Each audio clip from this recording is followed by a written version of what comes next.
If you remain in my word, you will truly be my disciples.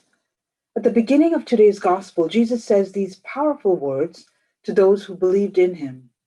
And as we persevere on this path of Lent, in reflecting on Jesus' words, we might ask ourselves, what does it mean to remain in God's word? As we go through our daily routines, there is so much that competes for our attention. It may be the responsibilities of family life or the daily tasks of work and ministry in service of the church. It may be the endless traffic of human communication through social media, television, and the internet. It is a fact of life today that we are immersed in the digital culture that demands our constant attention, for better or for worse. And in the midst of all that draws and holds our attention, do we make time for God?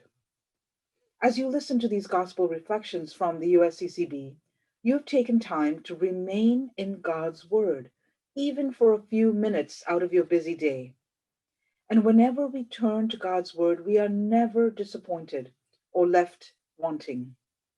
For God desires to speak with us in His sacred Word.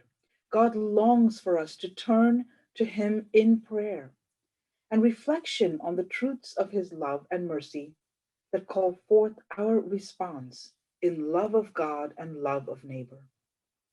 In the gospel, Jesus goes on to say, you will know the truth, and the truth will set you free.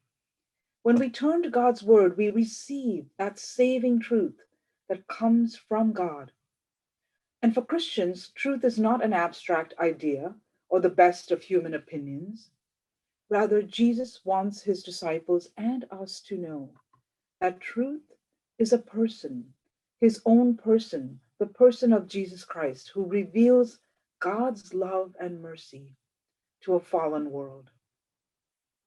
As we remain close to God's word, as Mary, the mother of Jesus, always did, may we find strength and wisdom in God's word to live as children of God.